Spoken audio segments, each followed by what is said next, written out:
Every time I replace my desktop background picture, Britney Spears takes it personal and is like, okay, I'm going to replace you with Michelle Williams.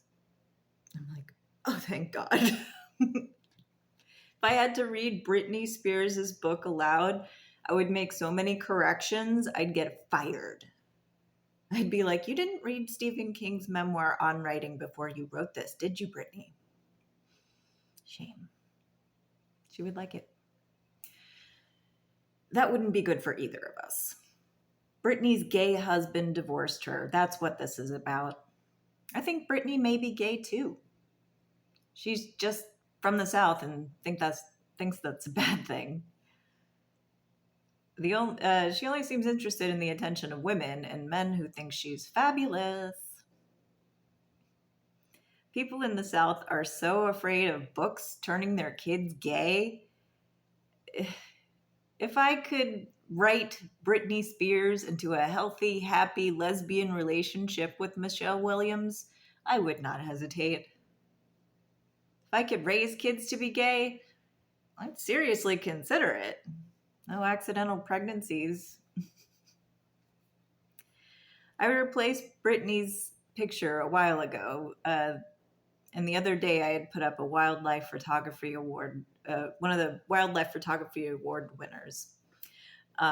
It's a mountain goat in a white out snowy landscape, looking at the photographer like, "You think you have it tough? I live here." That goat is my spirit animal, comfortable in the chaos. Never known anything different.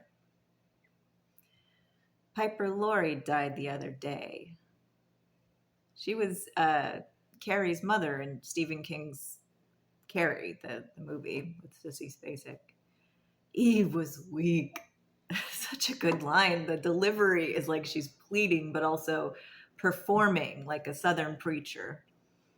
Pimples are God's way of chastising us. And I liked it. All iconic lines. Carrie doesn't want the blueberry pie because it gives her pimples. She's making her eat the pie and telling her she deserves the punishment.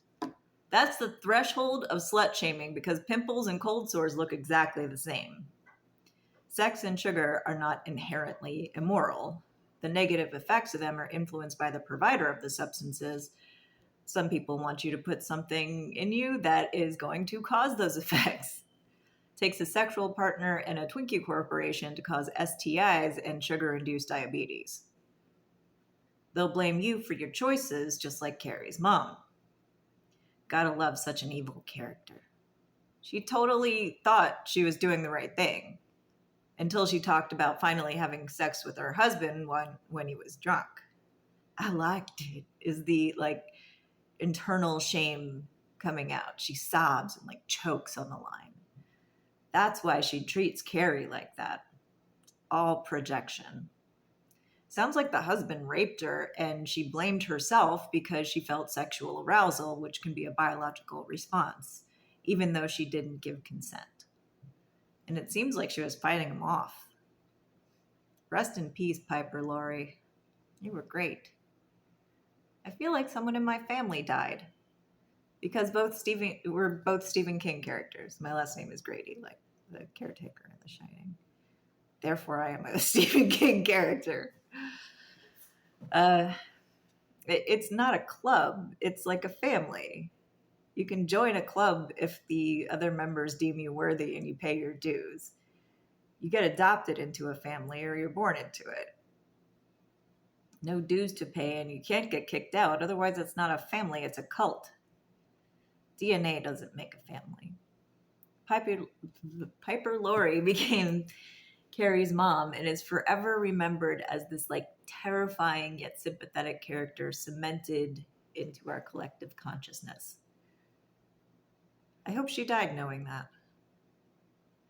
I wanted Leonardo DiCaprio to play Jack Torrance in The Shining revival because he auditioned to play Bill, the lead in Stephen King's It, in the original TV series. Didn't get the part. Too old to play a 12-year-old. That's the difference. You don't audition to be part of a family. Instead, he was in What's Eating Gilbert Grape. Instead of Bill, the stuttering big brother of a murder victim, leader of a band of kids out to destroy a monster, he was the little retarded boy who lost his first Oscar nomination. It's kind of a sad origin story when spelled out like that, but it was still a brilliant performance. I can see why he was hurt by missing out on Stephen King's It. Gotta love a band of misfit kids, the outcasts, the poor girl, black kid, fat kid, Jewish kid, asthma kid, and Bill, who had a stutter. The original ending was weird. I read Stephen King's It around the same age as those kids, probably around like 12 or 13. And I was like, what are you doing? Go kill the giant spider. Seemed unnecessary and a good way to get eaten. Wait, ew. Damn it, Stephen. Hundreds of millions of years ago, spiders had tails and spinnerets for making silk, but they didn't build webs.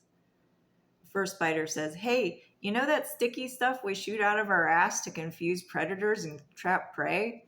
Second spider says, yeah. The first spider says, well, I made a house out of it. Voila. The first spider's like, ew. Actually, it was like, I told that joke of bad delivery, but I'm not recording this again. Enjoy.